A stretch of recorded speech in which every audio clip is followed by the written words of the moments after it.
So today's Mother Mary Monday is all about, well, it actually woke me up at 4 o'clock in the morning over the weekend. We were in Iowa on Saturday. We drove our grandkids back after spring break.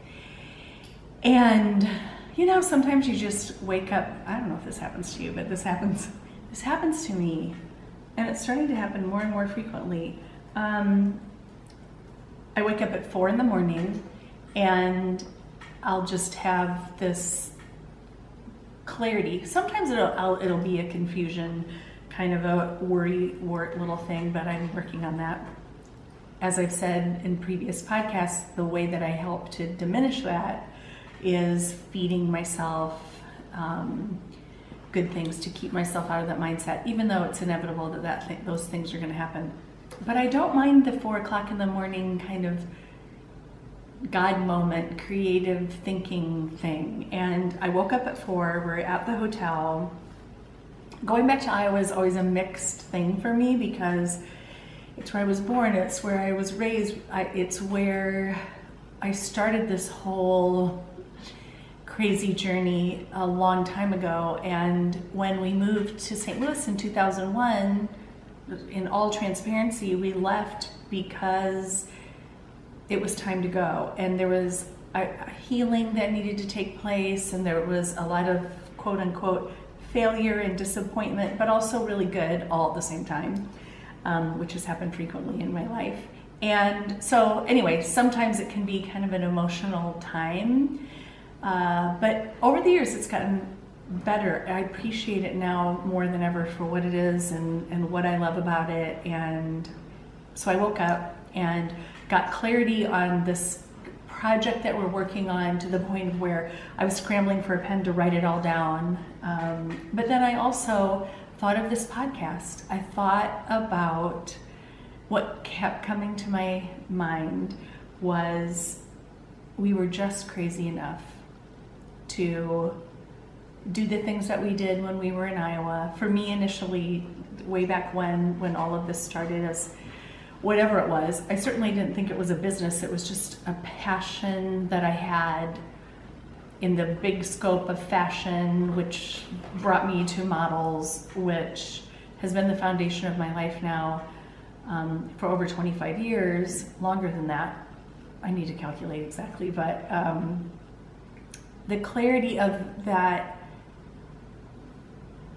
I was just crazy enough to think that I could do stuff. Even though I didn't fully even know what all that was, I was just crazy enough. Then in 1997, I meet Jeff Clark, who was just crazy enough to believe with me that we could do these things. And we didn't even know half the time what the things were, and we would just follow. In the literal sense, there were times where we got in a vehicle and started driving not knowing if we'd have enough gas money to get us to where we were going. I know. Lots of times I look back and think, oh my goodness, what were we thinking? But then on the other side of it, part of what the beauty of that was, and now it's resonating in our life in a new, profound way, is that we're just crazy enough to think that we can do more with it. And that's exciting to me. And a huge part of what we're kind of envisioning going forward is always going to be the foundation of models and what we do, just because we love it and we love the people in our lives. But it's expanding, it's broadening. Last week I talked about it, our mission being broadened. But something that's weighed, excuse me, kind of heavy on my soul, and a lot of that is journaling and my devotion time and my prayer time of, you know, how can we expand on the passion of this? And I realized that in 25 years plus, I've seen more people talk themselves out of their dreams than follow them. Way more. We have a wall full of success stories. We have 2 decades plus in at this point. And we're really proud of what we've accomplished, what our models have accomplished. Just all of it has been phenomenal, and creating tribute and doing the other things that we do and collaborating with all these incredible creative people, and them being willing to risk and participate and raise the bar, and just thankful beyond measure for the people in our lives. But sadly, you know, on a 4-hour car drive for Jeff and I, or just, I mean, we're together all the time. You can't help but go, whatever happened to this person, or whatever happened to that person, and I wonder how they're doing. And then there's other things that we are equally proud of for the models that we've had that have experienced this incredible journey for a season or two of their life, and it led them to other things. That's success. That's because they did it and they engaged. You know, do I think that many people quit too soon? Yes. I think that within our realm and beyond our realm. And I can look at the two of us, and one of the thoughts that came to me is that you just need that one person to believe in what you have and to encourage you to do, not just think about. We've always been big fans of Gary Vaynerchuk. I love everything that Gary Vee talks about quit talking, quit planning, and just do it. Like, do it. Even this podcast was do it. Just dive in and do it, and it'll get better as you go, and you just have to do that. But to have just that one person, and of course, Jeff in my life made all the difference in the world, because instead of carrying it kind of on my own, or the support of my mother or mentors or our dear friend April or anybody, and many of you know that you've been on that journey with, but then having Jeff just made it that the two of us were just crazy enough to believe that we could build a management company while we were living in Darting Prairie and run it out of our business. We were just crazy enough that we would walk through our lives saying, we're gonna find the next American supermodel, and we'd say it all the time until we were blue in the face, even when we weren't really close to that happening if you just looked at our circumstances. But then it happened, and then it's happened, continuing to happen, because then once it happens once, you go, if it can happen once, it can happen 1,000 times, and then it becomes a mindset that you believe for big things, and failure just becomes part of the journey of success. You have to have them together. And after I had this epiphany at 4 a.m, the next morning in my time hop was one of my favorite quotes forever, and I posted it on my personal Instagram and Facebook. Get out from your house, from your cave, from your car, from the place you feel safe, from the place that you are. Get out and go running, go funning, go wild. Get out from your head and get growing, dear child. I was not remotely surprised. For anybody who's been under a rock, you may not have heard this huge college admissions, what do you even call it, scandal? I mean, it's just all over the news.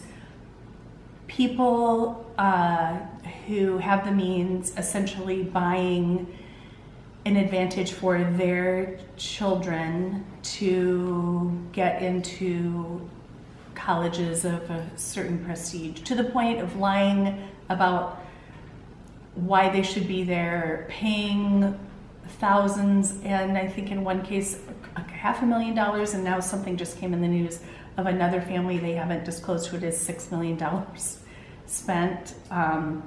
Doesn't shock me at all. Not remotely at all does it surprise me that there are parents that are so obsessed and concerned with how their children look, how they look, how they want to brag about what it is, how they're going on the path of least resistance. They're going to college and they're going to do ABC. I remember years ago a dad literally telling us that his daughter needed to go to the college that he wanted. It needed to be immediately after her senior year. And he literally, in a meeting sitting, told us, and then she'll graduate, and then she will live in this community, and I'm like, you're basically wanting her to live your life. But maybe that's not what she wants. And in a catalyst moment, what literally was going to be, excuse me, a turning point in her career, made the decision not to. And you can't tell me that there hasn't been many, many, many times through the years up to this point, and probably until the very end, that she's not going to think about, I wonder if this, or I wonder if I just would have tried, or I wonder if I didn't do exactly what my parents wanted. There's nothing wrong with that. It's where you learn who you are. And parents obsessed with keeping their kids in a very safe box, I've never understood or related to it. A dear friend of ours, Calvin Wilson, posted, I've heard the terminology of helicopter parents, the parents that hover, and they just hover and they can't be away. And let me tell you, in 25 years of what I do, I've seen a lot of helicopters hovering around. We're very honest and direct with saying, you know what? We want your child to grow in this, so trust us, you don't need to hover. But I'd never heard the terminology of snowplow parents. So he posted it in conjunction with the whole college admissions thing, and then I Googled it to find out more of what it is. And basically, it's the parent that goes ahead with the snowplow and paves a perfect path for their child to achieve success. Every single time I've seen anybody do something remotely like this, it doesn't end in success. I saw an interview, a snippet of Lisa Rinna talking about how she manages her child, her two daughters, their modeling careers. Oh, I don't even know what to say about that, but anyway, and that she was using Kris Jenner as her model. And she was like, if anybody's going to do it, I should do it. The minute the momager term started to float around, if anybody came to us and said that I'm my daughter's momager, it was an instant, thank you very much, it's been nice meeting you. No, thank you. A parent should be a parent. A parent should not manage. A parent should not snowplow through. You have to let your kids fall on their feet and get back up. That's what made me have the ability to be crazy enough to keep trying. That's what gave Jeff and I the ability to. When I look at the people that really achieve, you have to allow for failure, and not even failure, you have to allow a journey and a process. It doesn't need to be a cookie cutter life that you go from point A to point B and you end up at C. Well, if you end up at C and you're not happy, that doesn't matter. Or in Lisa Rinna's case, she said, well, of course I want to follow Kris Jenner. I'm not saying criticism of either. I'm not saying they're bad people, but she said, because let's just, her point was she is great at what she's done because she has daughters who are millionaires and one who's a billionaire. But I'm like, how do you measure success? How do you measure it? I believe that you measure it by heart and character and giving back, and that things aren't everything. Things aren't bad things, but at the end of the day, you get this one life. And what if there's something really amazing inside of you that you're just too fearful to go for, or to say, I'm going to give it a year, or to say some ambiguous thing? It just isn't how life works. Over the weekend, Rob Gronkowski announced his retirement from the NFL. He played for the Patriots, and I love what he said in his statement back to the announcement of the retirement. He said, cheers to the uncertainty of what's next. If everyone could just think, cheers to the uncertainty of what's next, instead of saying to me, well, do you think she's going to be successful? Or how long do you think it's going to take? Or why do you need to know those things? What if, or even as a girl, you're 19, 20, 23, 24, you could be in your 30s. why does it have to fit into this convenient little box? I don't understand. Back when Tiana was, our oldest daughter Tiana, Jeffy, I have music. When our oldest daughter Tiana was graduating high school, and all along throughout her whole life we knew she's going to be a dancer. That's what she wants to do. She has a gift for it.